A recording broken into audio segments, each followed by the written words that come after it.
to free trade. Sorry, we're recording our conference. Anyway, when you joined, you were told. So thank you for giving us consent to do that. And then our second panel looked at international investment agreements and development of African states, and looked at the way African states engage in drafting and in the international investment agreements they're parties to. And various things came up. They made various recommendations. And one of the major recommendations from that panel is that because Africa is now negotiating the investment protocol, that we can learn from the 30-odd years experience of other parts of the world and their engagement in international investment law and dispute settlement. Thinking through the decisions, the interpretations that arbitral tribunals have made as it relates to particular measures taken by the states to ensure that we have a more balanced regime. So that brings us to today. Yesterday as well, before I forget, we heard from Stephanie Mbono on greener arbitration. You know, the environment is really important, especially for the continent, and what we can do as dispute resolution practitioners to support the work, the climate change and protection of the environment discourse. That was what we did yesterday. So today we have 3 panels for you. And our first panel will be looking at African states and international investment arbitration. So our participation in international investment arbitrations, and they would explore some important decisions from various arbitration panels involving African states, affecting the interests of African states and what we can learn. So again, that learning carries on this morning. And to chair this panel is Ms. Wairimu Karanja. Yesterday, I mentioned her in her absence. I've already confessed to her, so I'm good. And I said to her that I love her hair, and that I have more hair than she does, but you know, she inspires me with her hairstyle. And so today we have Wairimu Karanja, and she is chairing this panel. She is the founder of W&Co. It's a legal advisory firm based in Nairobi. She is an international lawyer. She is Kenyan, as you would have noticed from her name, and she has almost 15 years legal experience. And so remember that the bios of all our chairs and speakers are on the website, on the conference website. I'll remind you of that website again. And Wairimu would introduce her panel, and she would hand back to me at the end of the panel. So I'm going to hand over to Wairimu. Wairimu. Thank you. Thank you very much, Professor Emilia. Also, thank you for the compliment. It is always such a pleasure to work with you and to know you. Everybody, Emilia is such a mentor in the arbitration profession in Africa. You all know her.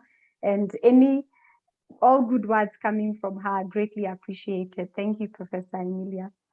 I am also thankful to be in the presence of an incredible, distinguished panel, and you will attest to that, knowing them in their professions and also from their presentations and discussions that we shall have in this session. I know that the bios are on the website, and you can look at the bios at the SOAS CIMAC arbitration website, but allow me to speak a little bit about my distinguished panel and what they are going to discuss. So to start us off would be Professor Uche Ewelukwa, who is a senior fellow at the Harvard Kennedy School of Government and has a long history of teaching, lecturing, and advising on international investment arbitration and investment agreements pertaining to Africa. Next will be Mr. Mouhamed Kebe, who is the managing partner of Jenny and Kebe, which is a Pan-African law firm and member of the DLA Piper Group that is based in Senegal. He's a chartered arbitrator and has worked before the OHADA court, and he is highly regarded as an arbitrator, as counsel, and has studied in international business and arbitration. After that will be Mr. Roderick Cordara, QC, standing for Queen's Counsel and Senior Counsel in Australia. He has been an arbitrator and counsel from the chambers of Essex Court Chambers in the UK, which, as you know, is one of the best regarded sets in the UK. And he practices international commercial arbitration, investment arbitration, especially as it relates to tax. I have worked with Roderick personally, and I consider him a close mentor, also having been under him on secondment at Essex Court Chambers. And last but certainly not least, Rob Wilkins, who is a partner in the risk advisory group of the international law firm Pinsent Masons. He's based in London. He has worked extensively with state-owned enterprises, contractors, and parties involved in international investment arbitration. That is my distinguished panel. Now, Professor Uche is going to be speaking, setting the scene, examining the past, present, and future of international investment agreements in this panel. And then Roderick and then Mouhamed Kebe will speak on the current landscape of ISDS in Africa and what he notes is the global shift.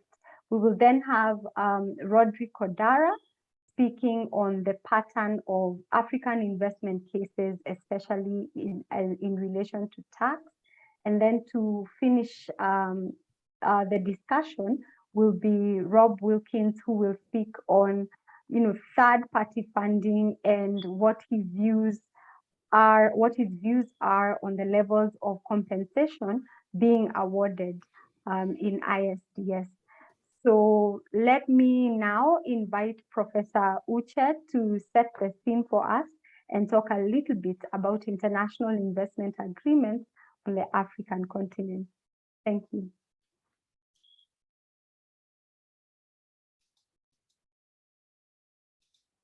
Thank you very much. Can you see my slide?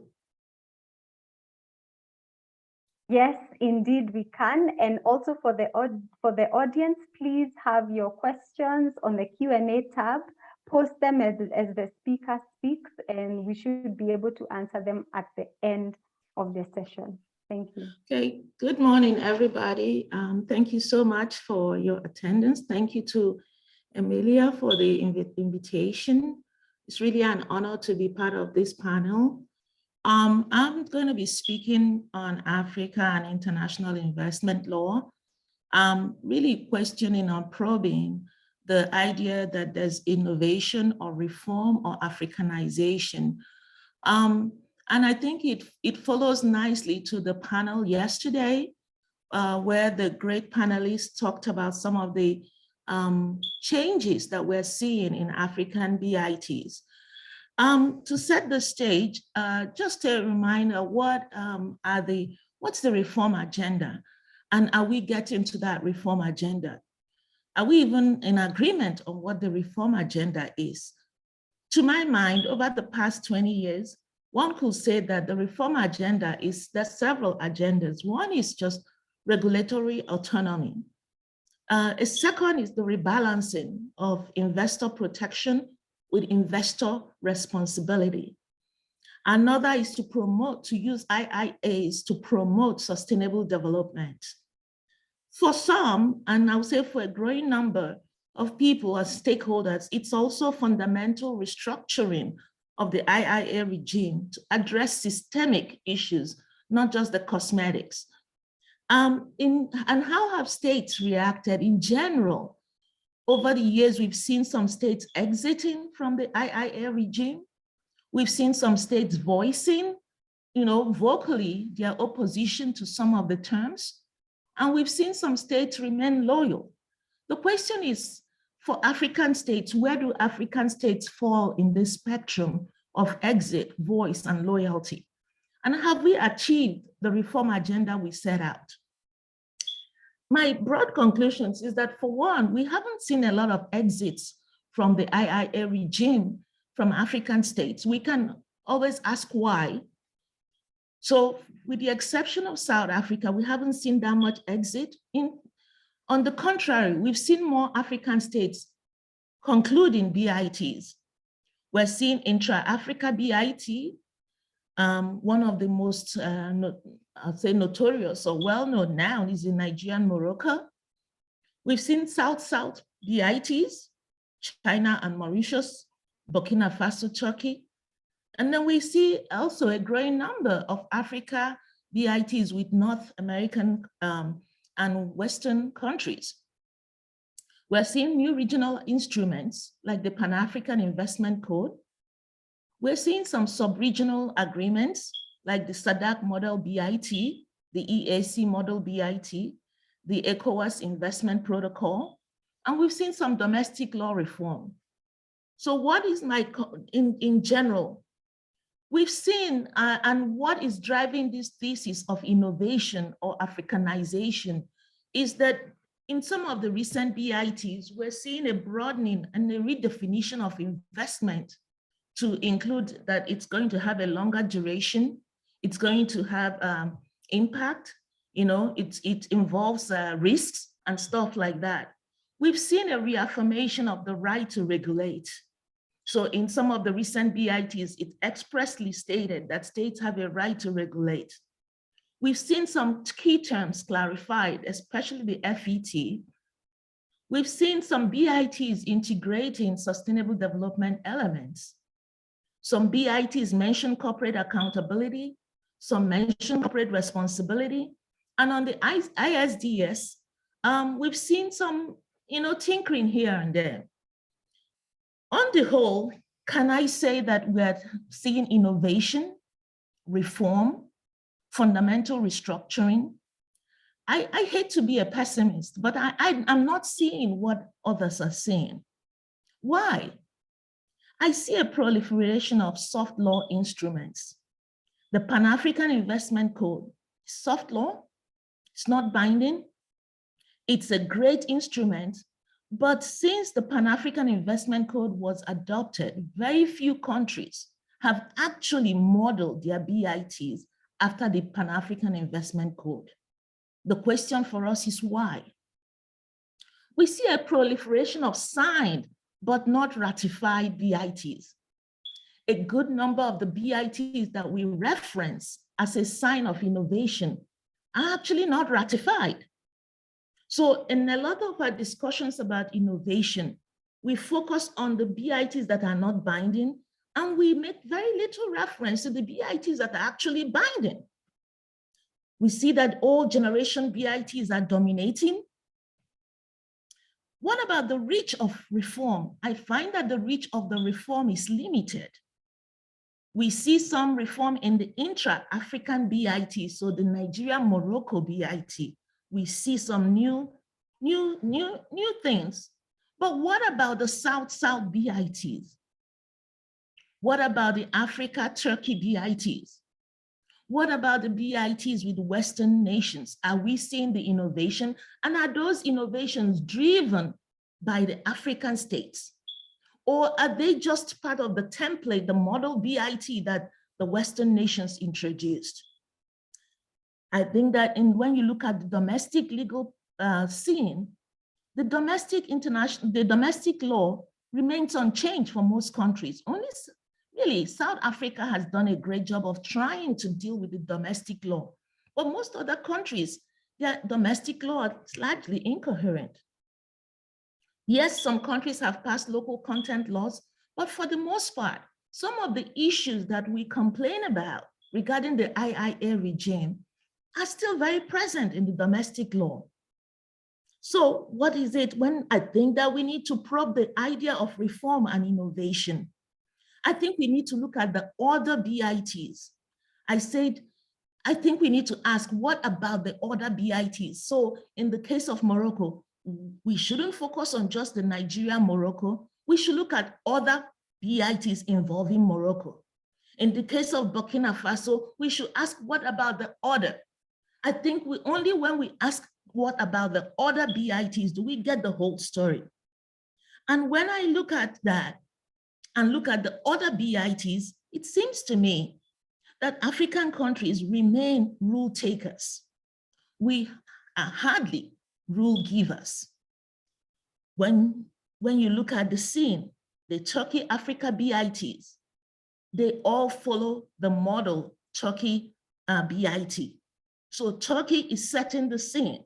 Turkey is driving the agenda. And so when you look at most of the BITs involving African states and Turkey, they're pretty much all the same. The same with the Canada-African BITs. We can cite them, they are good references. They have things like corporate social responsibility, but they follow Canada's model BIT. The same with the Brazil-Africa BIT. This is an example from Nigeria. When you look at it, you see that the Nigeria-Morocco BIT has a lot of good things, and nobody can deny that. But then look at the Nigeria-UAE BIT concluded in 2016. Almost most of the things in the Nigeria-Morocco BIT are absent from the Nigeria-UAE BIT. The question, my friends, is why? Assuming that there was this innovation and everybody's saying it's wonderful in the Nigerian-Morocco BIT, why are we not seeing it replicated in other BITs involving Nigeria? So, and then you look at the Nigeria United Kingdom BIT from 1990, it's pretty much where it was before, not changed, nothing has happened. So on issues like, access to investor information, safeguards, investment and environment, the Morocco BIT is great, but it's not binding. The UAE BITs are largely absent. Let me move to the other, as I tell the other story. We all hear about the Nigeria-Morocco BIT, but most of us don't realize that Morocco has actually in 2016, it actually concluded several other BITs. Again, take a look at this on the screen. You find that the Nigerian-Morocco BIT expanded definition of investment and environment, impact assessment, anti-corruption, great provisions. But look at the Morocco-Rwanda provision, BIT, nothing. Why? How do we explain this disparity between the BIT concluded by Morocco, one from Nigeria, one for Rwanda, completely different? So what do we say about the reform and innovation and Africanization? Then look at the Morocco-Russia BIT, also in 2016. All the innovations in the Nigeria-Morocco are absent in the Morocco-Russia. A BIT that one would say Morocco will need some policy space, it's completely absent. Morocco will probably need more innovation in the Morocco-Russia BIT than, Nigeria, considering the volume of investment. Okay, let's ask the other story, the same with the Turkey BIT. Again, very interesting revelations. You take a look and you see that in 2018, Turkey's concluded some BITs with Mali, Mauritania, Ghana. Let me start with the BITs that I say none are not available. What I mean is that you go to where we all go, to UNCTAD website, we don't see them. We know they've signed the BIT, but they're not available. Why? It raises the issue of transparency. Can we have reform without transparency? Where are those BITs? Why do we have to depend on UNCTAD? UNCTAD is doing a great job. But really, UNCTAD for the most part, and I don't know about others, some of you have insider knowledge, but for the most part, we can't, it's very difficult to get information from the African governments. I can try calling DRC or Angola to say, can you send me a copy of these agreements? But I'm not sure how successful I'll be. Then let's go back to this. You see here, you see that there's a Burkina Faso BIT in 2019. It has an expanded definition. Investment and environment is mentioned in the preamble, but only in the preamble. Compare that to the Turkey-Lithuania BIT in 2018. Investment and environment is mentioned in the preamble, but also has a standalone article.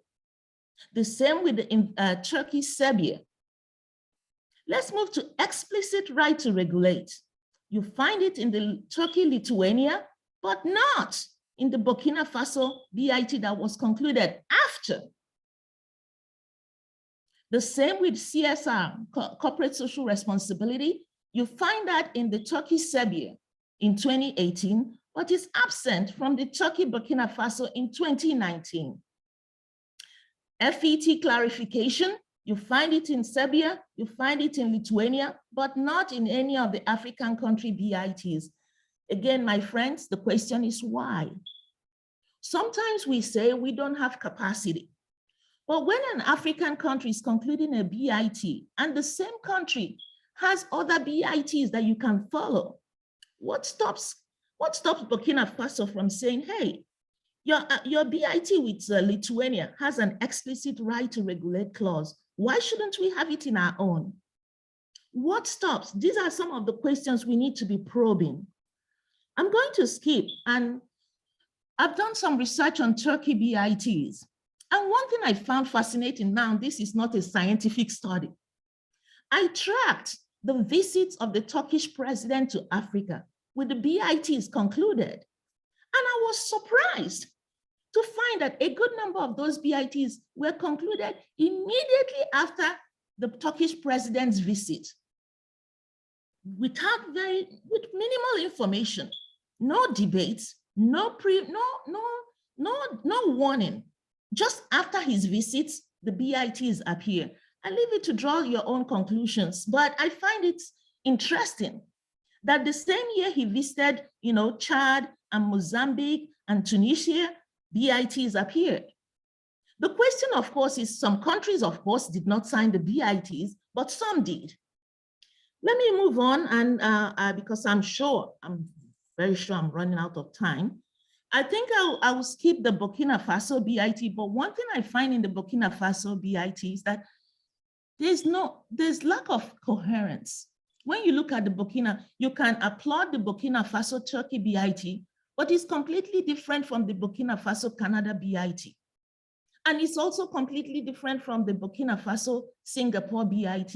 I mentioned these three because we talk about the first generation, second generation, but this problem persists even in the third and fourth generation BITs.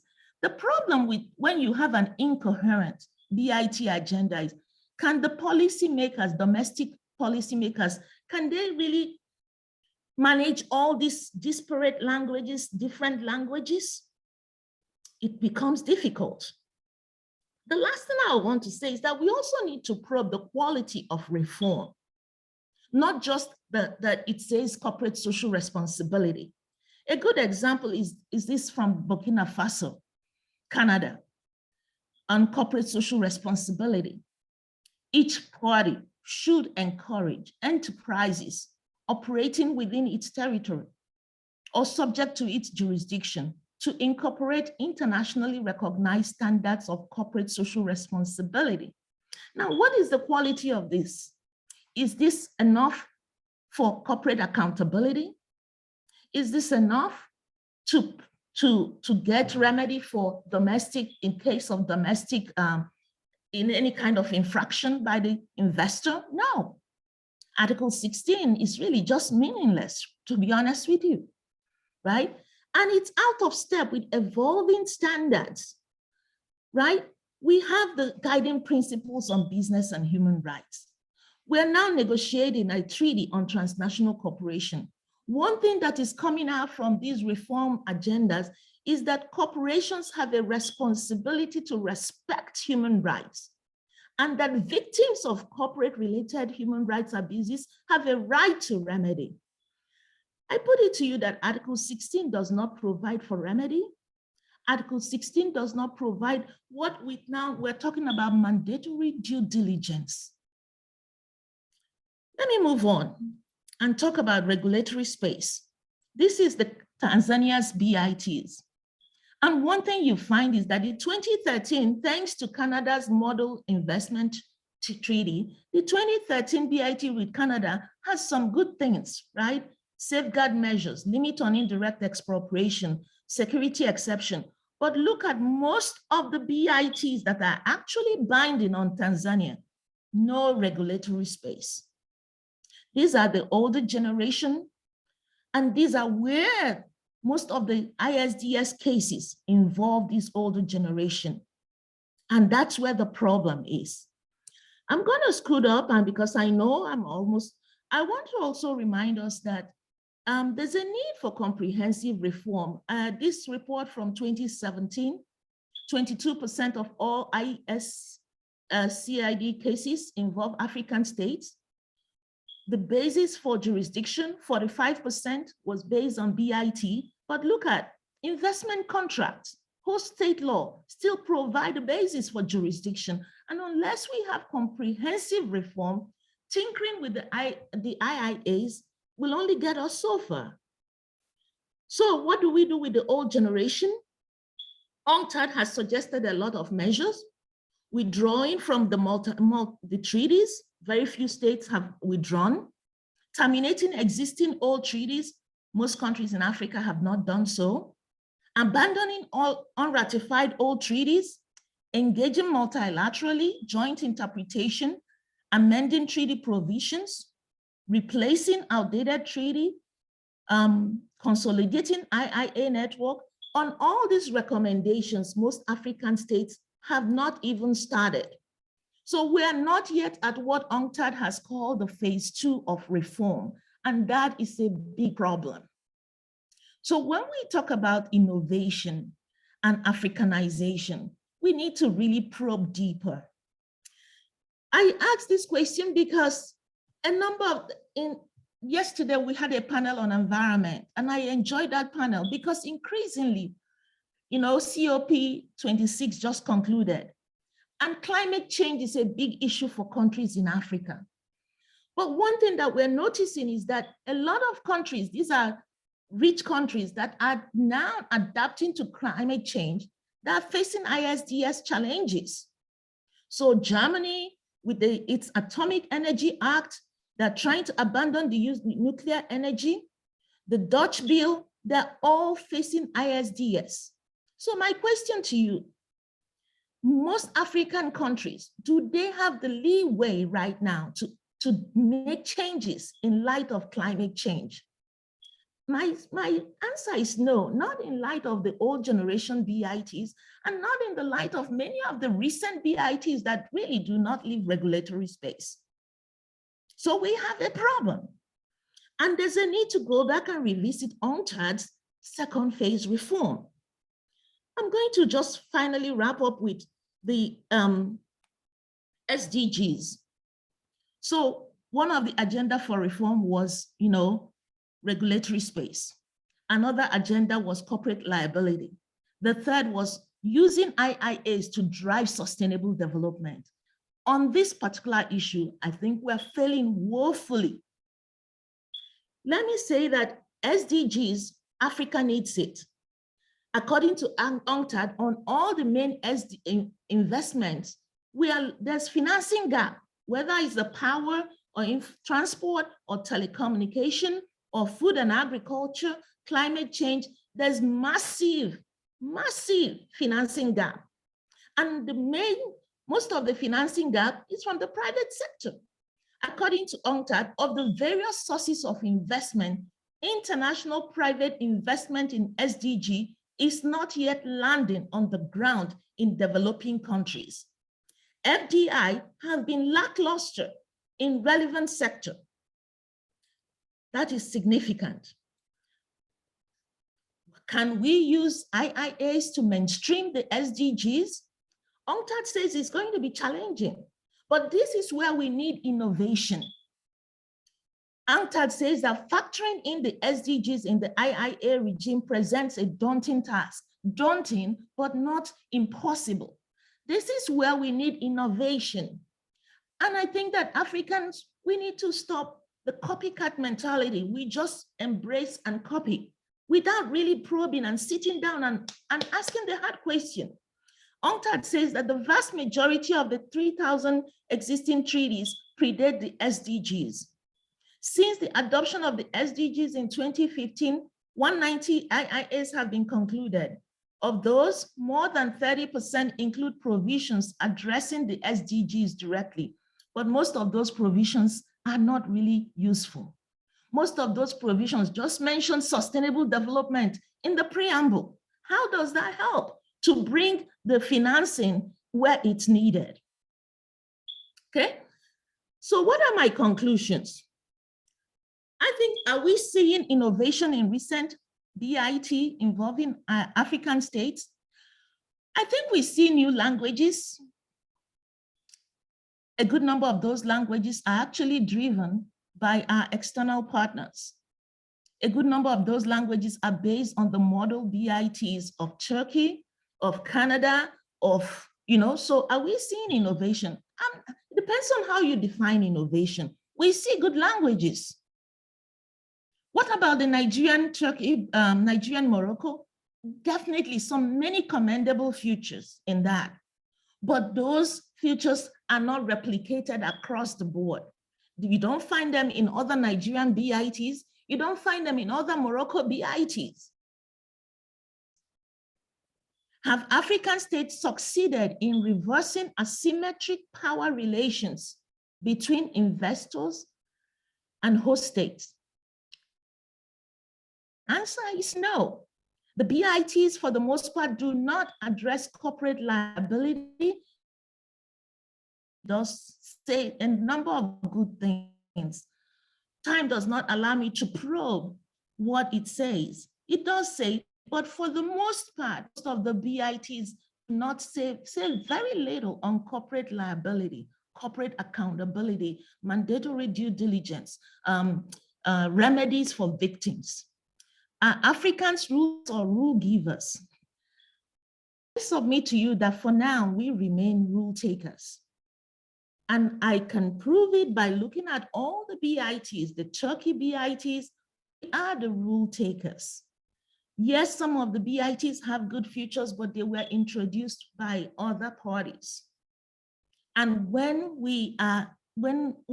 push comes to shove, we have not taken the initiative to drive change. What are the constraints? I think we should start probing and asking the constraints to real Africanization. There are power dynamics that we need to address. Cosmetic changes around the IIAs are not going to bring us to that. The legal history, I think we need to go back and look at the legal history of the relationship between African states and multinational corporations. There's a lot in the legal history that we need to unpack. The incoherent investment policy agenda is a problem. Most African countries have not really sat down to comprehensively review their IIAs, with the exception of South Africa. Capacity constraint, but I'd say capacity constraint with tongue in cheek, because capacity constraint does not explain why a country will sign a BIT in 2021 that has less than what the other party provided in 2018 to another party. Capacity constraint does not explain why some of the African BITs, nobody hears about it until it's concluded. We Africans, we have a growing team of scholars, smart people around the globe, practitioners that can comment and give opinion to governments, but only if the views are sought. I think we need to abandon the copycat mentality. We copy a lot, we see, and I think there's need for more robust debates on within Africa And that's why I think that the negotiation of the investment protocol provides a good opportunity for that kind of debate. And we are not yet having those debates. Transparency remains an issue. So this is my last slide. So let me just, I think, again, going back to the exit, few African countries are exiting. We need to ask, what are the costs of exit? What are the cost of voice? Very few Africans are voicing. The question is why? What is the reward for loyalty? I think that majority of the African countries have remained loyal to the IIA regime.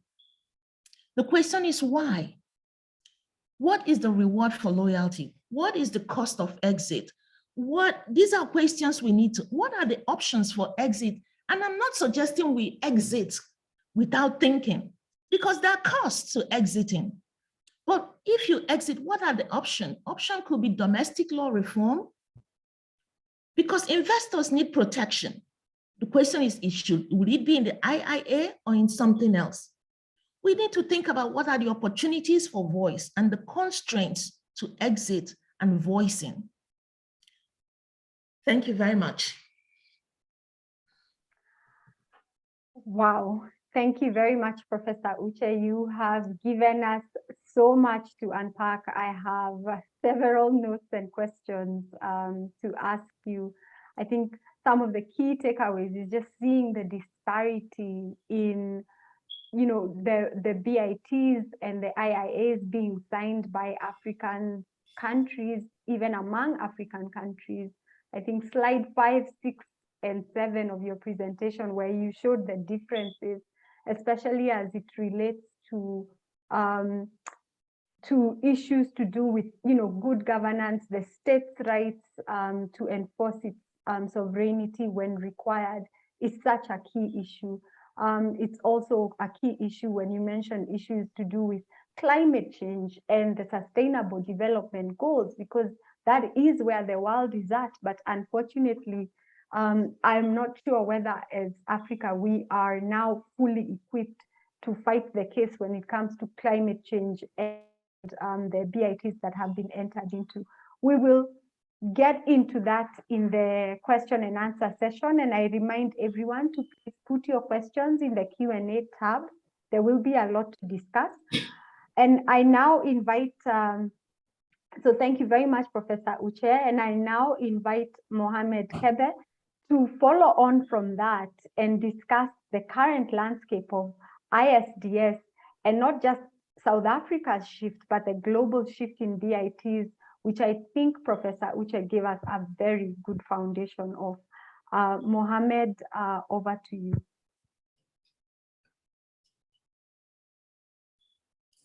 Thank you.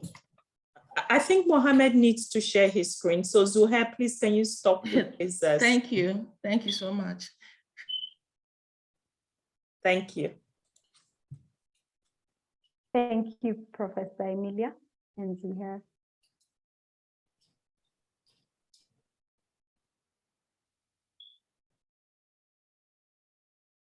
Okay. Do you see my screen? Yes, yes, we do. If you can go to slideshow and start from the beginning, that will put. It's okay? Yes. Yes, I think we can proceed. Please proceed. Thank you very much, Wairimu, and very, very, very pleased to share this panel with my distinguished co-panelists.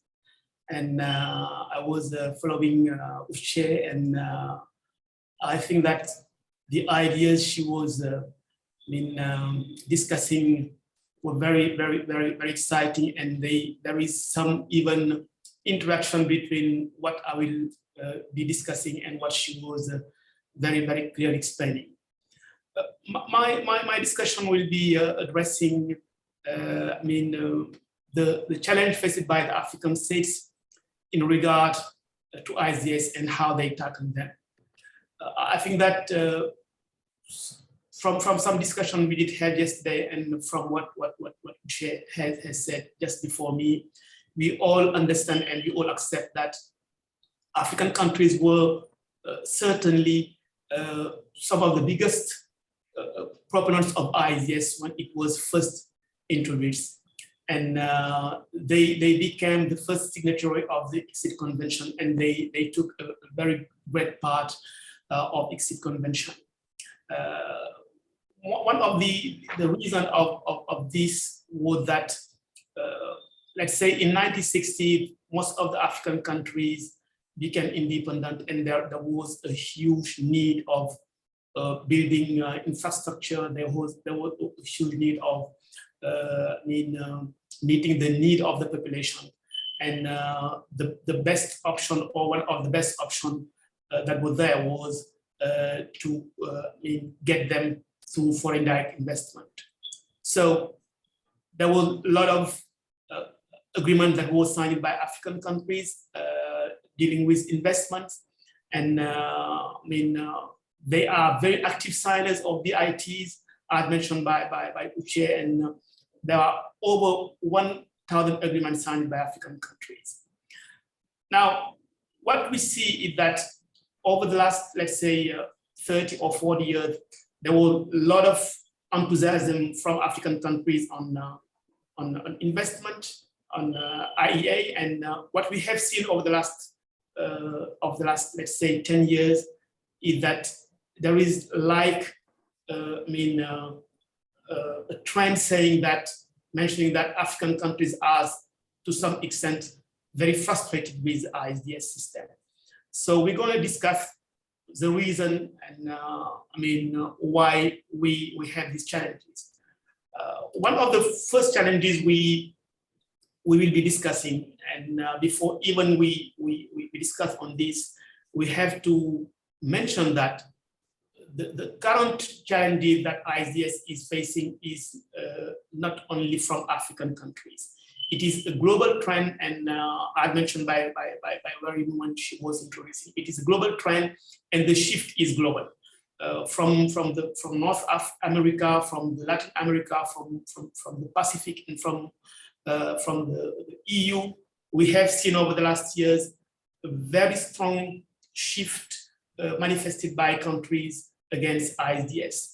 So particularly for Africa, we have seen a lot of challenge over the last years, and the main concern African countries have voiced against ISDS is that there is an exorbitant arbitration cost when it comes to be facing claims from investors. We have seen that a lot of African countries have been facing investment claims before international arbitration, before investment arbitration. And what we have seen is that they have been, in most part, very frustrated by the fact that there were some huge awards that have been granted to the investors, and sometimes on bases that are very questionable. We have seen also that African countries have voiced the fact that there is an inherent lack of transparency in the ISDS process. And this, allows foreign investors to challenge legitimate public policies of their sovereign nations. What we can say here is that most of the African countries, and I think that this has been very quietly mentioned by Uche, when they were signing BITs in the early 16 or 17 or 18, they were driven by the fact that they did need investment, and they need foreign direct investment. And most of the bilateral investment treaty they have signed, they did not look at it very seriously. And there were provisions that were very, very honestly not in line or not meeting their aspiration and the aspiration of their population. Now, when the first claims started to come over, they did realize that, these BIT and most of the provision they were including did not take really, their interest. Another concern they had is that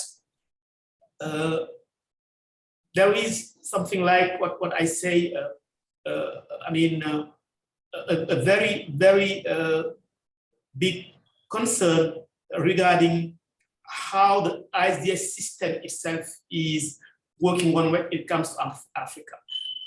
I mean, some analysts say, and I think that they rightly say that when it comes to investment arbitration involving African countries, you have many times, I mean, actors in the system that exclude African. You have arbitrators from foreign countries, you have counsel from foreign countries, and I mean, they don't know exactly, or they are not very aware exactly, or in a very efficient way. I mean, the challenges African states are facing, the reality they are facing, and this has led to a huge award that did not take into account these realities. So these are some reasons why I mean, African countries have, I mean, really voiced their concern against I mean, ISDS. Some statistics show, for instance, that investors won in 64% of the case against African countries. Some statistics show also that total claims against African states since 1993 have totaled around $55 billion, with investors sometimes having claimed over $1 billion in damages. And we have seen here two examples where you have, for instance, in 2013, an arbitration court ordered Libya to pay around almost $1 billion in tourism-related disputes, while this country was facing a tremendous internal turmoil. We have also seen, I mean, an award that was agreed to pay by Egypt $2 billion to UN famous. So these are some challenges that African states are facing, and that lead them to question, I mean, the ISDS system, and that lead them also to see to what extent they will be responding to this. Now, in terms of response and in terms of, I mean, solutions, if I may so, we have response on the regional level, we have on the bilateral level, and we have it also on domestic level. Let's start with the regional level. I mean, we know that one of the strengths of Africa is what we call the building blocks in terms of regional communities. You have southern communities, you have western, you have eastern, and you have in the north. And these, I mean, development community, they, I mean, work in order to have a very close integration between African countries. And they have also faced it internally, these challenges, and they have seen the challenges. And I mean, the African countries have tried on a regional way to see how they can respond and how they can address the challenges, I mean, they are facing in regards with ISDS. So on the regional level, the South African Development Community, I mean, has set up, I mean, a finance and investment protocol that has limited the use of ISDS, requiring that disputes be resolved in local courts and tribunals. We have seen similar trends in the East African Community Investment Treaty as well, including the provisions stipulating no ISDS. The same trend is, I mean, with the COMESA Common Investment Agreement, they provide for arbitration under ISDS to be brought to the COMESA Court of Justice. But they also leave upon the possibility that claims between parties not party to COMESA can bring cases to African arbitration tribunals or international bodies. We have the same trend with ECOWAS, because the Supplementary Investment Act of ECOWAS does not provide for ISDS, but it includes a provision that investors use local remedies to resolve disputes. Now, on a bilateral level, and I will not be insisting on this part because the chair was addressing the issue.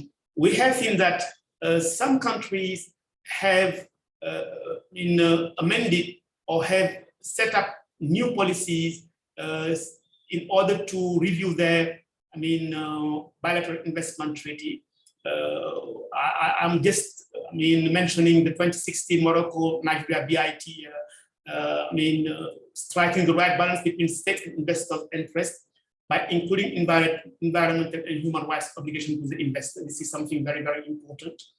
We have also the 22. Environnementale et humaine. Nous avons le BIT Côte d'Ivoire, Chine 2002, où les investisseurs étrangers doivent se conformer aux lois nationales avant de passer à l'arbitrage. Il y a le BIT Turquie en Rwanda de 2016 qui requiert l'investisseur étranger de régler son problème, sa plainte avec l'État, haute en consultation et négociation de bonne foi afin de passer à l'arbitrage. Il y a le BIT Maroc 2019 qui a établi le modèle qui serait positif pour le pays africain. Puis après, nous avons la réponse au niveau national en Tanzanie, en Égypte, en Afrique du Sud. J'insiste sur l'Afrique du Sud parce que ici, il ne me reste que 3 minutes. Alors, je suis en Afrique du Sud. Je crois que sur les pays listés, la Tanzanie, l'Afrique du Sud est le pays qui est parti assez loin dans son défi du système ISDS parce qu'ils n'ont seulement, ils ont signé plusieurs BIT, l'Australie, l'Autriche, pardon, la Belgique, Luxembourg, l'Union économique du Luxembourg, le Danemark, la France, l'Allemagne, la Hollande, l'Espagne, la Suisse et le Royaume-Uni. Et cela se fait sous une médiation locale et un litige à régler dans les forums internationaux. Ceci sont des éléments très importants représentant un défi ou une réponse par un pays africain contre les ISDS. Je commence maintenant à voir les défis et les réponses aux pays africains. Comment est-ce qu'ils gèrent ces conflits ISDS dans le continent? La raison pour laquelle je dis cela, c'est que l'ISDS, avec ses protocoles de résolution, a sérieusement limité les autres provisions du protocole avec les possibilités pour que l'arbitrage puisse être défini dans les termes et conditions du contrat. Donc, il faut toujours avoir une définition des termes. Et si les nations africaines souhaitent réussir à l'avenir, ils devraient sérieusement avoir une bonne compréhension des ISDS et de leurs conditions qui doivent être rédigées de façon appropriée pour servir nos pays africains. Nous devrions donc travailler ensemble pour voir comment est-ce qu'on pourrait établir un mécanisme fort au sein des ISDS pour le règlement des disputes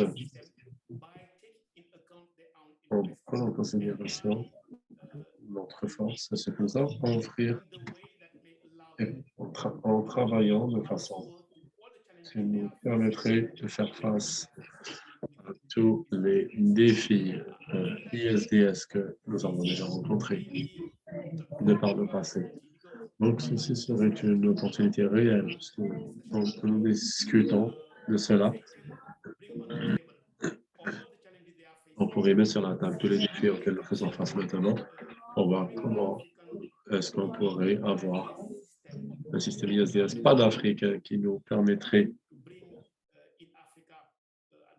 de rapporter en Afrique un investissement global qui prend en considération nos intérêts et nos défis. Répondre à certaines questions qui ont déjà été soulevées.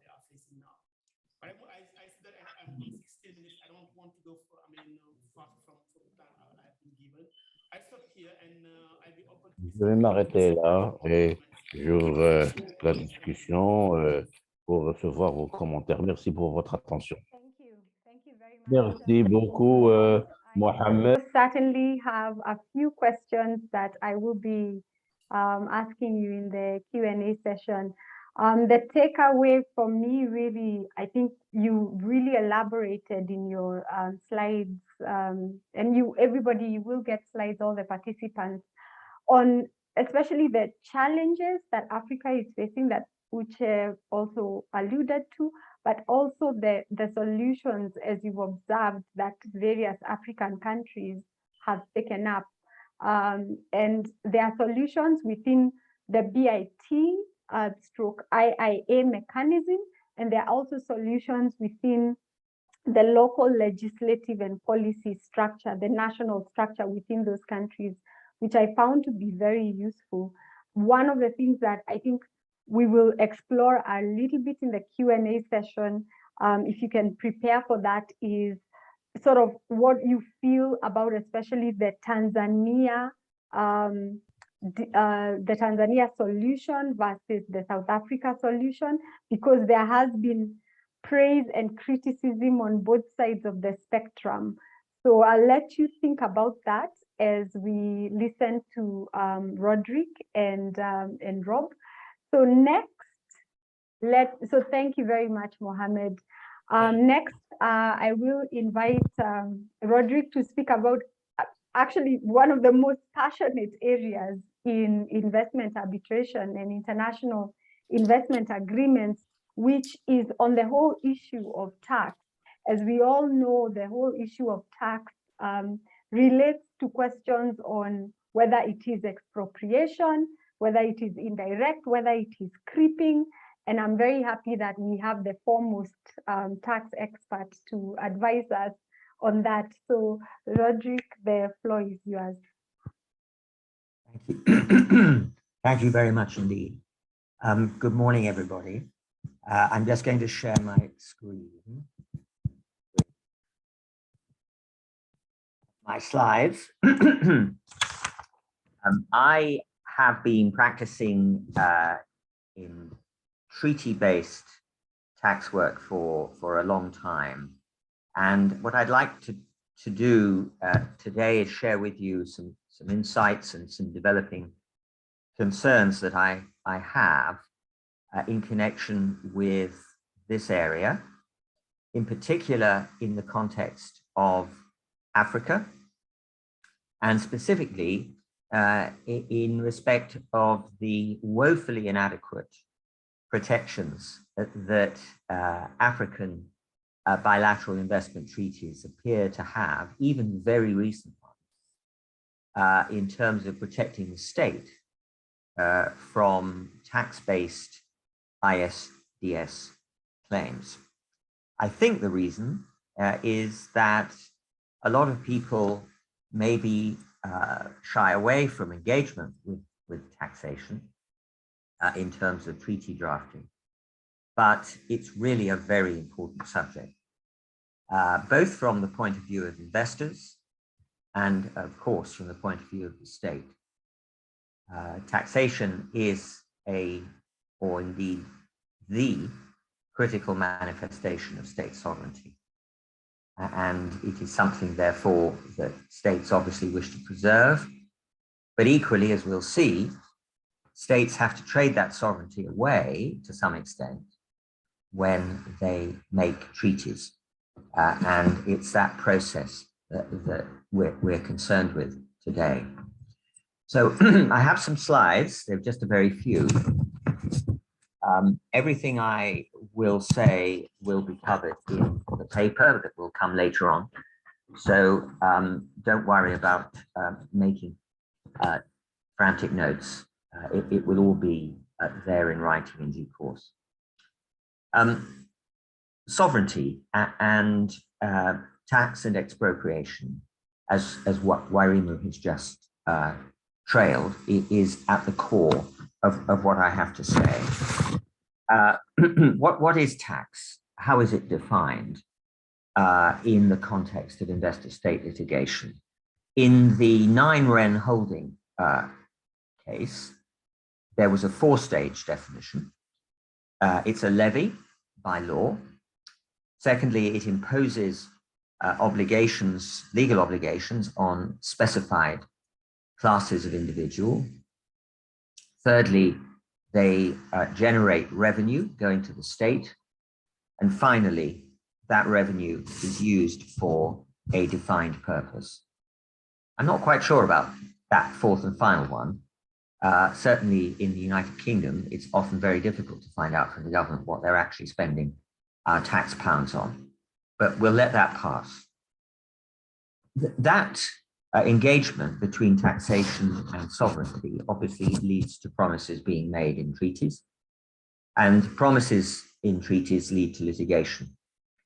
And there is a wave of litigations we'll see in the investor-state arena based around taxation, which is slowly coming towards Africa. It's already reached African shores and indeed did so in the last century. But those cases, for reasons I'm about to explain, can only increase, A, because of the pressure from the investing community, and B, because of the inadequacy, which I've just mentioned, of the treaty provisions dealing with tax. Just to give a brief example, and as the audience will know very well, when an investor is looking at the possibility of investing in a country, one of the very first issues they look at is local taxation. Sometimes there are specific so-called sweetheart deals made by the host state in order to attract the investment. Or there are stabilization agreements made which are brought within the umbrella of the bilateral investment treaty, leading to a legitimate expectation by the investor that the tax regime, which it saw when it made the investment, wouldn't be changed. Sometimes there's none of that. There's simply a treaty with or without exclusions for tax, and I'm going to talk about those in a minute. And the investor sees the tax code as it stands. But in all of those cases, as long as there is a treaty, then there is the risk of litigation. I've said that tax is an example of sovereignty, and I've given some examples of how it's used both as a bait to get investors to invest, but of course it can also be used very effectively as a tool to destroy or empty the investment of value. However, there's another theme which is vastly overlooked, and it is that global and developing global situation, which we have heard about from the splendid speakers who have already spoken. And that was in the context of climate change, above all, public health, obviously with COVID. But all of that leads to an increasing fiscal, an increasing tax pressure on governments, and African governments are no exception. And therefore, we can be certain that African governments, acting in good faith, acting in the interests of their citizens, will find themselves potentially in increasing collision with investors around the question of taxation. There is another force as well to add to the growing storm, and it is the very laudable steps being taken by the OECD to create a level and evenly spread tax playing field for example, corporate tax matters. The incredible recent success of a global minimum corporation tax rate is an indication of things to come. And those things will all bring additional pressure on states to raise taxes and increased pushback from investors not to go along with the tax rate. A miniature example of this in the European context was the Micula case, in which a sweetheart deal, a special deal, was done between Romania and some foreign investors, freeing them effectively from taxation indirect taxation. Subsequent to the deal, which worked fine for a period, Romania entered the European Union, and one of the obligations of that was to have a uniform tax base with the rest of the EU.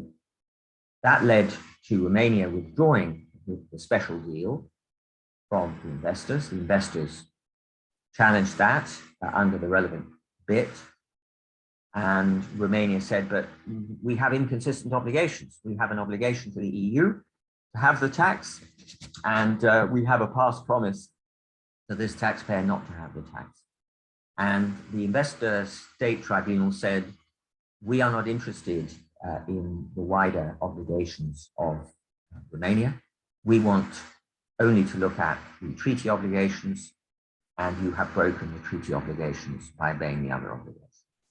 And you can see, therefore, that the stage is set for not only, therefore, inherent internal pressures in African countries to raise taxes, but also potentially global obligations to raise taxes and the possible collision between those obligations and the treaty obligations. So to come to specifics, what's been going on? Well, in the wider world, outside Africa, there have been a slew of highly publicized, high-profile ISDS cases to do with tax-based breaches of bilateral investment treaties. The top 4 or 5, and there's probably a top 15, include blocked VAT recovery, where Ecuador blocked Occidental recovery of VAT on oil and gas-related equipment. Ecuador lost. Attacks on very brutally orchestrated tax investigations inter alia, Hali and Russia. Again, although the honors were somewhat even, Russia lost on specific points around the brutality of the tax assessment process. Similarly, in Schumann, Peru, another tax audit, tax assessment-based case where the taxpayer succeeded. Enron in Argentina, stamp duty and import taxes imposed, and Getz in Burundi, a case which brings us to African shores. It's an old case, started in the mid-90s, to do with the cancellation of a license to operate in a tax-free. Burundi won. And coming specifically to Africa, there is, of course, the extremely well publicized litigation involving Uganda, 2 or 3 cases, not all of them ISDS, some of them with related commercial arbitrations, but Total and Uganda, an interesting case or group of cases, Total and Chutalo cases. They range across VAT, stamp duty, capital taxes. And if you take a look at the background bit, the Netherlands-Uganda BIT, you see part of this problem that I'm very keen to talk about today. The BIT in question dates from 2000. It has national treatment and MFN and FET standards. Let me move on past that slide to this slide so we can be looking at those various standards of protection. And it also has a so-called umbrella clause, which means that private law contracts can gain the public international law benefit of the treaty. And then I looked for the exclusions.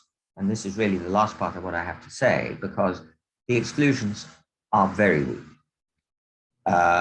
The FET obligation, fair and equitable treatment obligation, was full scope.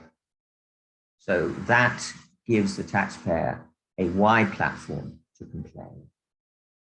The most favored nation obligation did have an exclusion, and it's an exclusion of tax treaties or matters covered by tax convention. Now, most tax treaties and tax conventions are bilateral, state to state, double taxation treaties, for example.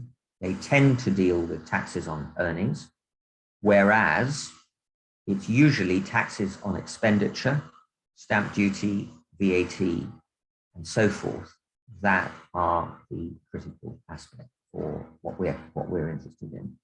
And as I say, national treatment was unfettered. It would appear, happily for Uganda, that Uganda managed or has managed to settle or compromise those cases. But just very quickly, before we turn perhaps to the treaty drafting aspect, Netherlands and Ethiopia, and forgive me, ICL in Ethiopia, a case under the Netherlands-Ethiopia BIT of 2003, that is similarly a treaty in which there's an unfettered national treatment obligation, an unfettered fair and equitable treaty obligation, and a slightly fettered most favored nation obligation, which only excludes tax treaties. The only tax treaty that I could find of relevance was a 2016 one between them and double tax. So effectively, no exclusion, no limitation on Ethiopia's liability. I won't multiply those examples.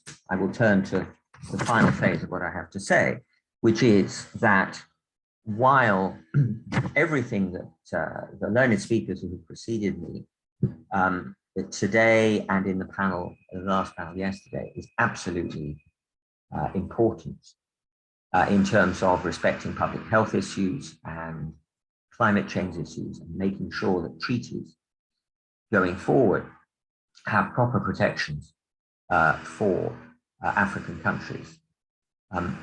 If that is not extended to a similarly tough and highly focused set of drafting provisions in terms of taxation, then it will be quite possible to see countries outflanked in the tax area. And just the final phase, as you can see on this slide, there are 5 bullets in terms of the potential armory of investors against states. There's the very first one, which I haven't mentioned, which is public international law, effectively no direct or indirect expropriation. And that sits in the background. It's very rare that it is used successfully to combat a tax measure. FET extremely frequently is the route for the taxpayer to win against a state. And that needs to be qualified in the sense that it needs to be ring-fenced, not to apply to, and I'm about to say not to apply to taxation measures. But here's a health warning. Tribunals have held that a taxation measures ring fence does not protect a state from taxation measures brought in bad faith. And the tribunal decides what is good and bad faith. So if there is simply the words taxation measures, then that won't necessarily be enough. It only covers bona fide taxation measures. I looked at the Ghana-Morocco treaty, which was much discussed yesterday. It's a 2016 treaty. And that, like so many, has got unfettered national treatment in Article 6. It's got FET, customary public international law in Article 7. It's got full protection and security, which should really be on this slide, and anti-expropriation. And the only ring fencing was in respect of tax conventions. So it doesn't even have a tax measures ring fence. So there is a huge amount of work to be done. Not easy. The ring fencing that has been put in other treaties has been the subject of extremely careful decision-making by tribunals. And in some cases, the exclusion clauses, which can be very complex, have ultimately not protected the state. But I don't see any signs anywhere of a realization at a African level, or even necessarily at a state level, that this issue is sitting there, and it's getting potentially bigger and bigger because of all the forces that I have mentioned. And it is urgent, and it really does need to be dealt with very seriously, both, as I say, at a Pan-African level and at the level of individual states. Thank you very much. Thank you. Thank you very much, Roderick, for that, that great presentation and lessons. And I know, we have some questions, and just from what you've said, from your slide, it's, investors have quite a big arsenal of things to claim from, whereas for the, countries, and we all want investors to come to our countries, it's only two issues really, when it comes to protections against what I would call, say, frivolous or opportunistic investor claims. So I'd request that you think about, for purposes of the Q&A session, obviously from your breadth of experience, what are the lessons that developing countries can learn also from some of the cases you've seen in developed countries, in terms of, number one, tax measures, ring fencing in the treaties themselves, whether you have examples of, for instance, specific wording, because, as you say, tribunals want to know that these are bona fide tax measures. What are bona fide tax measures in terms of getting across the line? And then number two is, as you know, a lot of treaties had already been signed. They are quite long term. So whereas we can try and fix the situation now with new treaties, we are also stuck with existing treaties that are quite difficult to take through an amendment phase. So in your experience, of course, tribunals have discretion in applying the law and international treaties and best practices in their decisions. What are some of the arguments that you can say, countries, especially African countries, can make in showing that even though there was no exception, perhaps, there is a bona fide measure that can go against the fair and equitable treatment claim that an investor can make? Because I would want to hope and think that it is not all doom and gloom just because an issue was not covered in the treaties. If it is, let us know, but if not, let us know how it can be fixed, even under present treaties when faced with a case.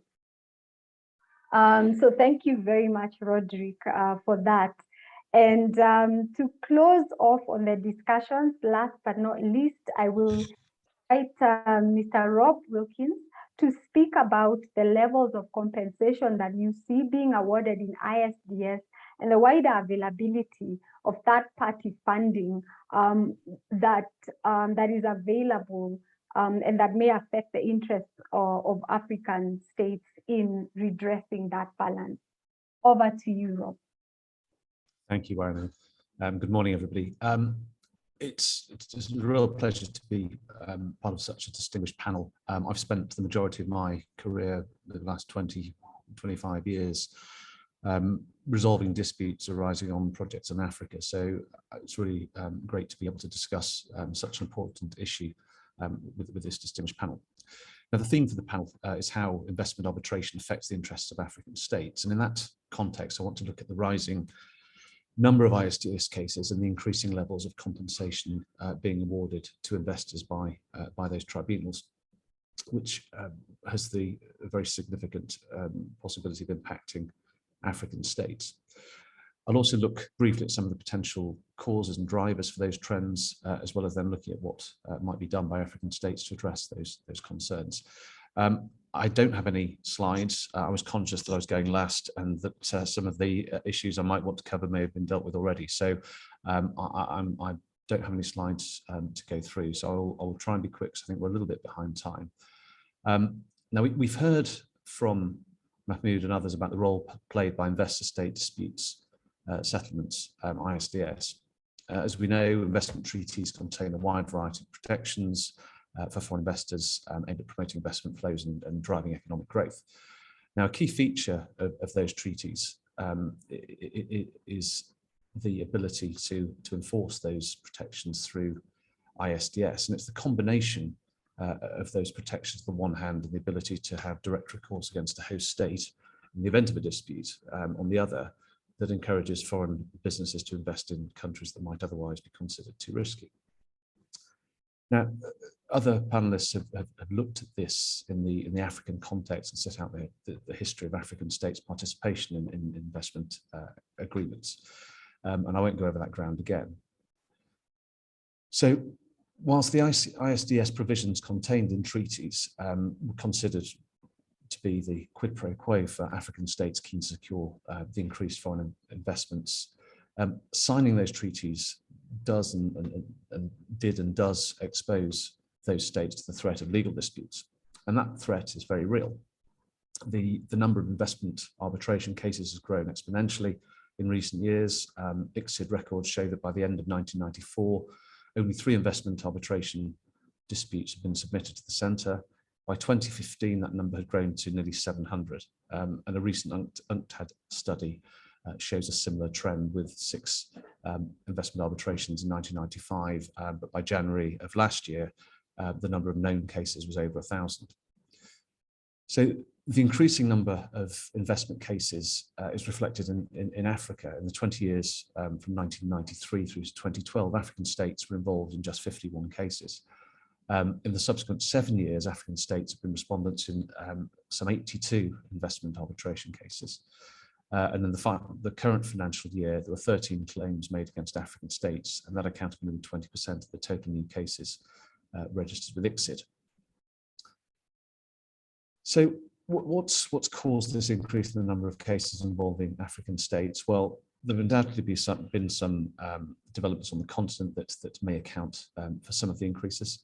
The move in certain African countries towards what's been termed resource nationalism, with states undertaking regulatory or fiscal measures to exert greater authority and sovereignty over their natural resources. This has caused a number of high-profile cases to be commenced.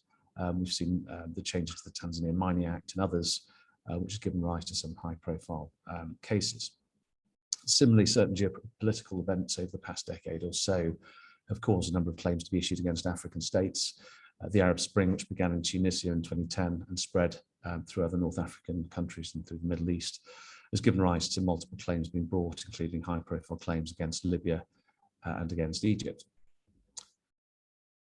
However, in addition to those more specific issues, there are some underlying structural issues that may also explain the increasing number of cases. As we've heard, it's a fact that many of the BITs entered into by African states are relatively historic. First generation BITs, which have been criticised. Rob, before you Yes? carry on, allow me to interject. I believe you just need to pace yourself a little bit so that For the translators, my interpreter can apologies. do the... Yes, thank you. So many of these investment instruments are first generation and have been criticised for their investor-friendly approach and a lack of balance. Those first generation BITs often contained very broad definitions of what constitutes an investment and who qualifies as an investor. And that low entry requirement has sometimes allowed opportunistic businesses to take advantage of these provisions and to bring claims across a wide range of sectors, often without having much, if any, economic presence in a country. Similarly, many of those first generation BITs contain widely drafted protections, as we've heard from the other panelists. They give significant rights to investors. We've heard about the fair and equitable treatment clauses that require governments to treat investors fairly. and not upset their legitimate expectations. And these have proved problematic at times for African states, permitting investors to, in some jurisdictions, to bring claims based on a wide range of government activities. Now, in parallel with this rise in the number of investment treaty arbitrations, we've seen a significant rise in the level of compensation being awarded by those tribunals over recent years. A 2007 study revealed that the average compensation awarded between 1990 and 2006 was just 25 million. A subsequent study found that in the years between 2017 and 2020, even taking out the outlying UCOS awards, the average compensation awarded by investment tribunals had risen from that 25 million to 315 million. Indeed, none of the 50 or more known investment awards in excess of 100 million was rendered before the year 2000. And there have been a rash of very high profile cases of late where multi-billion dollar awards have been made in the context of the extractive industries sector. Cases ConocoPhillips in Venezuela, Tethyan Copper in Pakistan, and many others. Awards involving African states have followed a similar trend. The largest known amount awarded against an African state to date is the $2 billion awarded against Egypt in the Union Fenosa case. Other large awards against African states have included the Al-Kharafi and Libya awards and the Maersk in Algeria, both of those over 900 million. Now, these awards generate headlines, they're interesting from an academic and from a professional perspective, but as they fall to be paid, or the awards fall to be paid out of state budgets, they have the potential to have a very significant impact on the respondent state, particularly states with relatively small economies, and some of the African states that have been on the receiving end of some of these claims fall into that category. And these sorts of awards can have profound consequences on the economies of those countries, particularly when you take into account, as Mahmoud mentioned, that some of these claims arise at a time when the state has other priorities, often after a period of upheaval. So what's driving the increase in the levels of compensation? It's not entirely clear. It's been suggested that new approaches to the question of compensation has contributed to this increase. Investment treaties don't generally provide for what compensation for breach of a treaty's terms should be, save for the case of expropriation, where a fair market value is usually the prescribed remedy. Where the treaty is silent on the question of compensation, tribunals typically will look to customary international law and have reference to the articles on the responsibility of states for international wrongful acts. Now, whilst the applicable standard of compensation will depend on the case in question or the claim in question, most tribunals will look to compensate the investor in a way that reestablishes the position that would have existed but for the treaty breach. In other words, full reparation or compensation for the consequence of the host state's treaty breach. Now, whilst that principle is reasonably clear, the application of it is often faced with difficulties. That's because it doesn't answer the question of how such compensation is to be calculated. There are a number of methodologies that have been applied by past tribunals: the market value approach, the asset-based approach, the income-based approach. And it's the adoption of the income-based approach, more specifically the adoption by tribunals of the discounted cash flow method, that's been said to have the most significant, or been the most significant factor driving the significant increase in the level of investment treaty awards. I don't go into this in too much detail now, but the DCF, or the discounted cash flow model, basically involves estimating the worth of a business by reference to the present value of the income it's expected to generate in the future. So it's necessarily based on predictions about the future, and it must be based, and it's come in for some criticism because of that, but it must be based on reliable projections of future revenues. And so to the extent that there is sufficient evidence to form such reliable estimations, tribunals have been happy to award DCF valuations as a fair assessment of the lost future revenues, even if those calculations do give rise to extremely high awards. Indeed, the choice or the difference between adopting income-based approach and cost-based methods can be extremely significant. In the Tethyan Copper Award, where the investor sunk costs were in the region of 300 million, the DCF calculation produced an award of over $4 billion. And indeed, anecdotally, most of the really large awards that we've been seeing of late can be linked to the application of that model. It's also been suggested in some quarters that the increase in ISDS cases and the levels of compensation being awarded may be linked to the rise in the involvement of litigation funders in investment arbitration. Litigation funding obviously originally designed to support claimants in court litigation who didn't have sufficient funds, but funders have increasingly looked to international arbitration, particularly investment treaty arbitration, attracted by the high value claims, the finality of the awards, and the enforcement regime provided by international convention.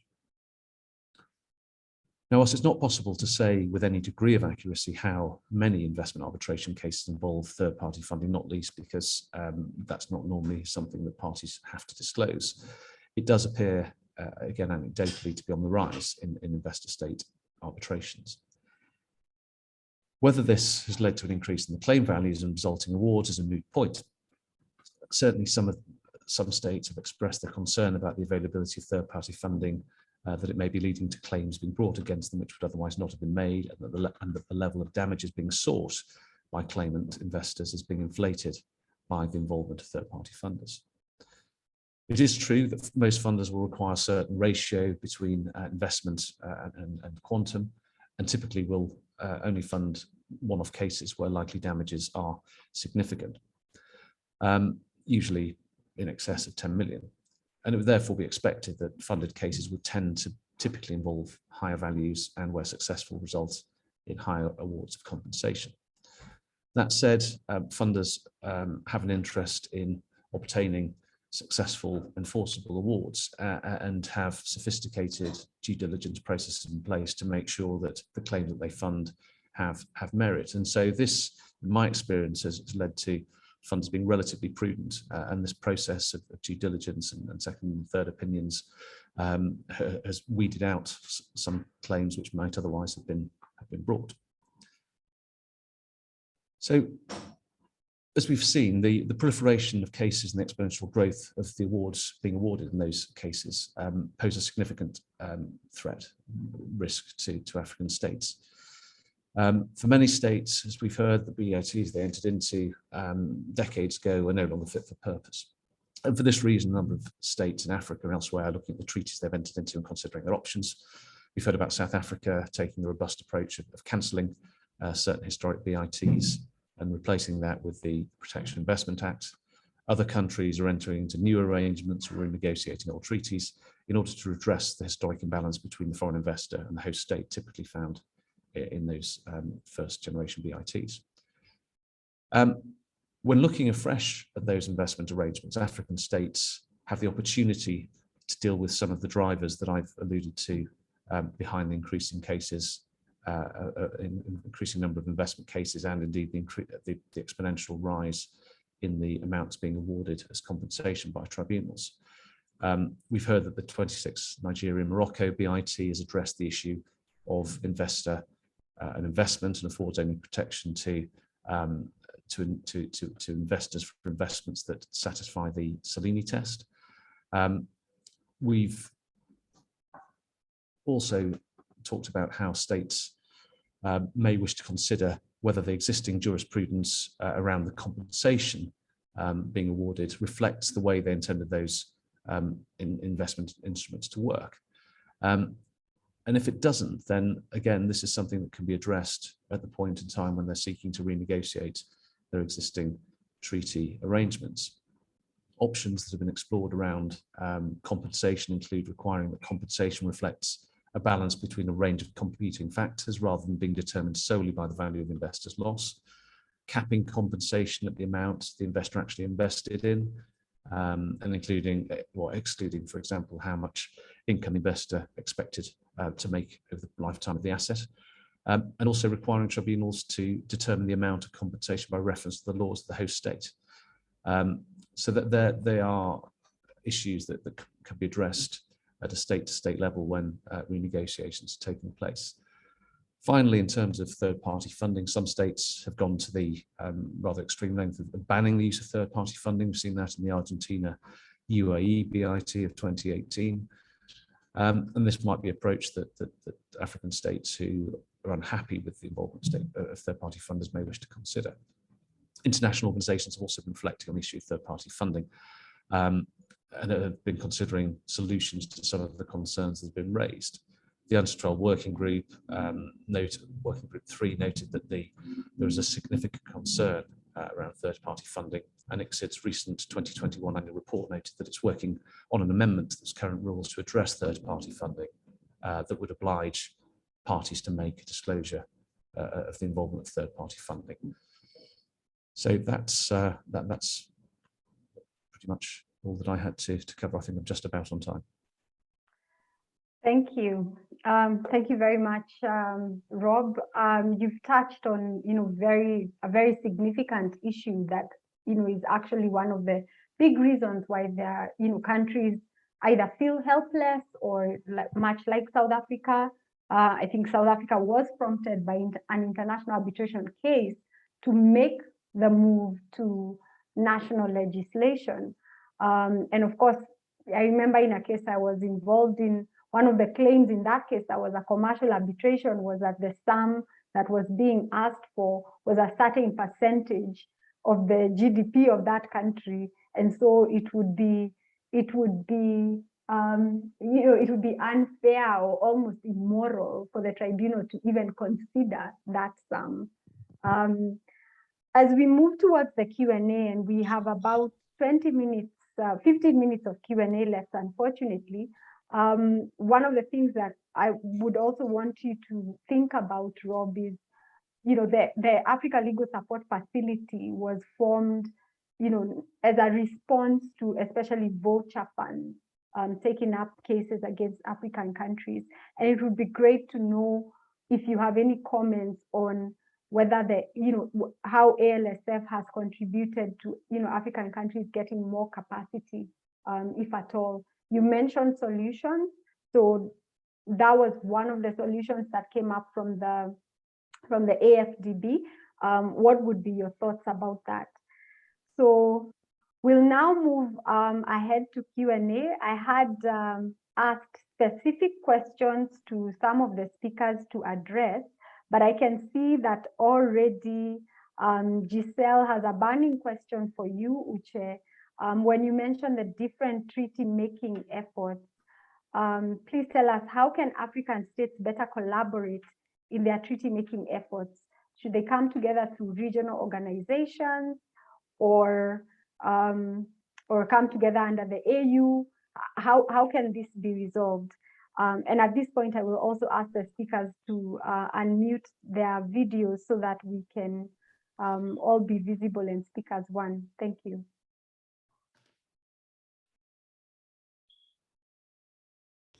Over to you, Uche. Okay, thank you. Can you hear me? Yes, we can.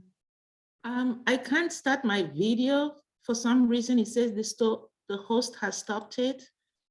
But I think the starting point is really African countries asking why are countries concluding the treaties in the first place. I don't think that many countries have actually asked that question. Why are we concluding the treaty? Now, there are two premises to IIA. One is that it attracts investment. And second, that the investment will actually lead to development. I don't know of any country that has actually interrogated those two ideas. Do the IIAs actually attract investment? And are those investments leading to development, sustainable development?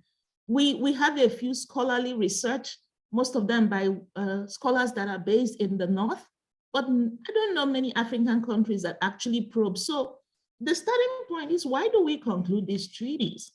And I gave the example of Turkey, because I found that troubling that a good number of countries seem to conclude treaties just as the Turkish president was visiting. it raises questions for me, and that's just me, that we don't really think seriously about the treaties that we conclude. Oh, the president is coming. Oh, it would be a good opportunity to say we concluded a BIT. And boom, we concluded BIT based on the Turkish model BIT. So it seemed as if the Turkish president was traveling with a model BIT in his suitcase. And the African countries were ratifying. No disrespect to the Turkish president, every country acts in their country's best interest. But when a visiting president comes with a treaty, then you could say, you know what, we don't want to conclude it right now. We need the parliament to discuss it. We need all the stakeholders involved. There's no rush. So that's the first question. Why do we conclude treaties? And then the second is this idea of collaboration. I think it's very important for African countries to come together, you know, to really think about maybe a joint approach to IIA. Whether this is possible, I don't know, right? I don't know that it's possible. Even in the investment protocol under the AU, there's very little input from stakeholders, right? So there's a lot of issues to discuss, but I'll leave it for now because we don't have a lot of time. All right, let me ask you a very burning follow-up question, Professor Uche. In 1 minute, I'll combine two questions. One is of instances where we have had successful treaty renegotiations, number one, and number two, and how can African countries oblige foreign countries to amend all BITs, because the problem right now is that we are stuck with most of the existing BITs. Do you have in a minute any comment on that before I move on to I don't Mohamed? have any example of renegotiation or even a push to renegotiate. So I think that the African countries need to put it on the table. So far, I'm not sure, with the exception of South Africa and maybe Tanzania, I don't know how many countries have actually put up a coherent agenda for reinterpretation or renegotiation. To get to that stage, these domestic stakeholders need to be involved. Get the scholars, get the parliament, get the stakeholders and say, these are the things we need to do. This is the renegotiation plan. Let's now start calling our parties, the external partners. But we have not done the domestic work. You know, India, for example, is attempting renegotiation. India has invited the external, say, this is what we want. At least get to that point. And I don't know that many countries that have even thought about renegotiation have a coherent plan for renegotiation. They're not thinking about that. I think there's a lot of just, let's join the bandwagon. Let's do some cosmetic changes. Then everybody's talking about it. And again, this is not to knock down the Nigeria-Morocco, but we just follow the headlines and that's it. We don't probe and get to the deeper issues. Thank you. Thank you very much, Professor Uche. And to you, Mr. Mohamed, you touched briefly on the whole issue of actions by Tanzania and South Africa in having national laws. And there, as I said, there are two spectrums to praise and criticism. So can you speak just in a couple of minutes a little bit about that? And then secondly, what is the key lesson there in terms of balancing between state interest and investor interest? So not trying to be controversial, but what comment can you make on that? Thank you, Wairimu. I think that it's a very, very, very hot topic. And on this particular issue, I think that what we have to be in mind is that South Africa and Tanzania as well, they have set up a policy that aim at giving the priority to their domestic fora in terms of investment, claim. I think that this can be comprehensible from both countries. I mean, if we see what they have faced in terms of claims and the background that was behind that, and I think that this is a good option. Now, the positive thing on this for me is that it's like, a call to the investors mentioning that things will not be the same, no more the same. And we have to discuss, equally, and to see how we will take in account our interest when it comes to investment plans. Now, let's say that there is certainly criticism, and they may be founded on some extent. One of this is that I think when it comes to investment plans, we are talking about two parties, the investor and the state. And even if the state has the power and the sovereignty, the state should be in mind the fact that it's negotiating and it should not impose its views on the other party. This is the first thing. The second is that we are still in a dialogue of investment in Africa. And most of the policies our governments are setting up needs foreign investment to be implemented. If we take some policy that in the long term may push away investors, it can be damaging for our economies, very honestly. The last one I would like just to touch to finish this issue is that I'm very happy that we have in our continent strong policies aiming at strengthening our local courts. But I think that before we do that, we should also work on policy that aims to give more capacity to our judicial system, but also to make more transparency in these countries. This is very important for me. And I think that if you work on that, the next step, which consists in saying, we would like to adjudicate all of these claims domestically, maybe something that can have a good sense. Thank you. Thank you very much, Mr. Mohamed. Mr. Roderick, I have a two-pronged question for you. One of it being, tax is a huge issue.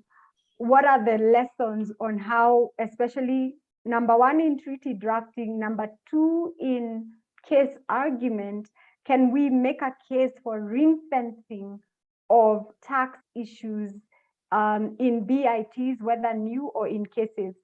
What wording is acceptable? What are considered bona fide tax measures?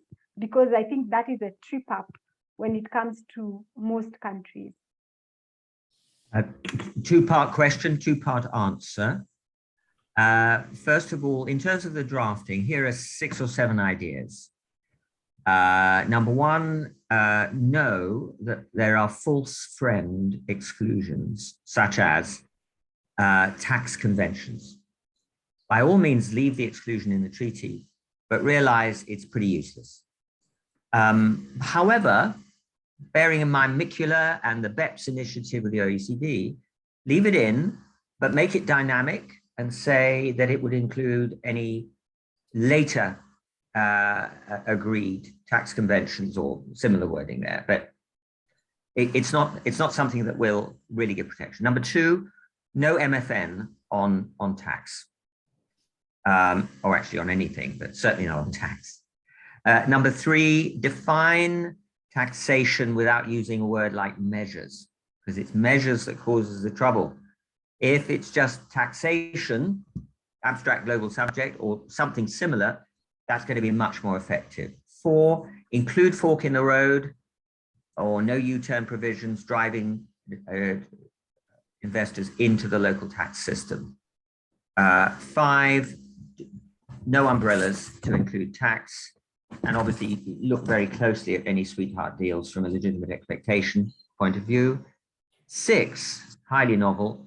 There's a lot to be learned from the jurisprudence of the European Court, which is a treaty-based, not to be forgotten, it's an international treaty-based arena. It has a huge tax canon of cases, and in particular, its anti-avoidance principles, abuse, and you want to be able to operate and deploy an abuse argument, tax abuse argument if possible.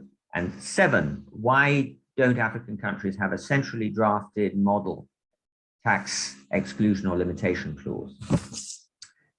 Second prong, in terms of behavior, you're stuck with the old treaties. There's hope. The case I mentioned, ICL and Ethiopia, which was a case under the Netherlands-Ethiopia 2003 bid, was won by Ethiopia. It was won notwithstanding that there were indications that Ethiopia's tax assessment was flawed. But the tribunal was persuaded that old and somewhat inadequate BIT, which I mentioned earlier, did the job. I wish I could say more. It's a private award. But if anyone has a copy, please send it to me. It's really going to be interesting. Same topic, just wrapping up. Note that most investor-state arbitrators, almost all of them, are not tax lawyers. So that provides an opportunity. It's a challenge, but it's also an opportunity to get them on your side and orchestrate your local administration well. So make sure the tax authorities behave well, track your parliamentary debates and changes to make the point that the country needs the money. It's not just a smash and grab. Lots to be done. Thank you. Thank you very much, Roderick. I had one more question. We don't have a lot of time. So if you can maybe just type in the comment as Rob is answering this question, what is the connection that we can make between, climate change and the whole taxation discussion? How would you connect that? If you can just put that in the comment section, that would be great. Before Rob answers the question, we have a poll running that has been put up on our panel 3. That is our cue to close off on the session. Please answer that poll. Did the speakers clearly address the topics? Were the topics useful? Do you think African states are well prepared for investment arbitration cases? And with that, I move on to you, Rob. We have a question from Sarah Nasir on the fact that different arbitration tribunals have interpreted the same calculation method, DCF, for example, differently. How do you think this question can be resolved? This problem can be resolved? It's a very interesting question, and there isn't a quick answer, I'm afraid. I'm conscious we don't have very much time. But I think the sort of starting point really is the move towards the sort of income-based approach has been driven by an analogy to the finance sector and looking at the way in which investors calculate what they're going to earn on a project over its asset lifetime. And investors have been very persuasive in advancing that. In fact, the DCF model isn't that new. It goes back to a dissenting opinion, one of the US-Iran tribunals. But there are two limbs to this, really. One is whether there is an entitlement to future income, and say usually that the investment treaty is not clear or is not expressed on that point. And then the question then is what methodology ought to be applied if that's the case. And it really is a horses for courses. Sorry not to be more committal, but it does really depend on the specifics of the case and the instrument and the underlying facts. I mean, we saw in some of the renewable energy cases involving Spain that, as the questioner mentioned, different tribunals came to very different answers, and the reasons for that will be case specific. And yeah, it's really going to boil down to what the instrument says, what the specific facts of the investment were, and how those cases were argued. Thank you, Rob. And just very quickly, in 30 seconds, what do you think about the measure so far, ALSF, in assisting with vulture funds? Yeah, I mean, that's a really good question. The LSF came into being in order to combat the sort of claims that have been made by these so-called vulture funds. I think the LSF, quickly identified that there were a number of reasons why these claims were being brought. And some of those, as has been said, date back to or relate to the drafting that was in place at the time. Poor drafting, meaning that linked in some instances to lack of capacity or lack of proper representation. That led into some of these instruments that were the subject of these claims being poorly drafted, which then gave rise to opportunistic claimants. And as I say, the LSF have done a great job. We work very closely with them as a firm, and they take a very holistic approach to this. They're part of it is originally was to sort of help in defending those claims by vulture funds, but also looking at capacity building, looking at getting those agreements drafted or negotiated correctly so that states are properly protected going forward. And I think that's a really important role that they play. And as I say, we work very closely with them on that. Thank you. Thank you very much, Rob. We are at the top of our time. We do have open questions from Dr. Walid and Aruna Bundu Conte. I believe those questions actually are addressed by some of the material that I know Emilia Onyema and SOAS have been working on in terms of research on African arbitrators in non-African investment cases. From memory, I know a couple of African arbitrators that have worked on ICSID cases that do not pertain to Africa, so there is good news there. Aruna, you had a question on whether the swift ratification of the Pan-African Investment Code can assist in stemming the exponential rise in investor-state arbitration relating to Africa. I will leave that to Emilia also as well, because I know that's a particular topic that she has been looking into. The question of African centers that also Giselle you had is actually answered in the poll. If you can have the poll put up by Zuhair and team, we had.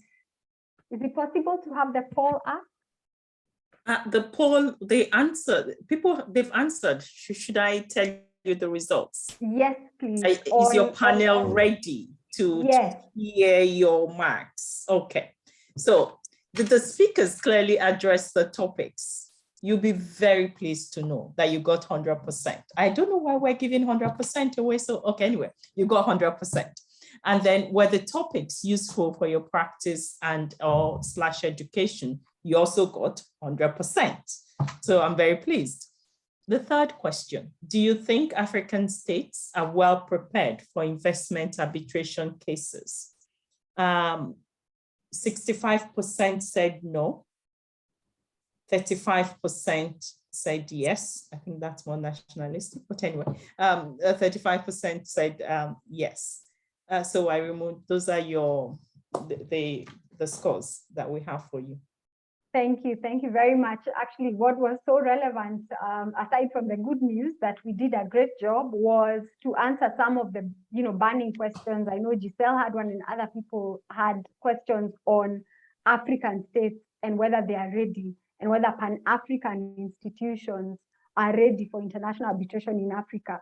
So with 65% saying no, I think that we take that as a challenge to be taken on board as something positive. I feel that there is a lot of potential. And I know that for you, Professor Onyema, and everybody on this panel, that is something that we take very close to heart. Allow me to say thank you to my panelists, Rob, Roderick, Mohamed, Uche. It has been an absolute pleasure being with you on this panel.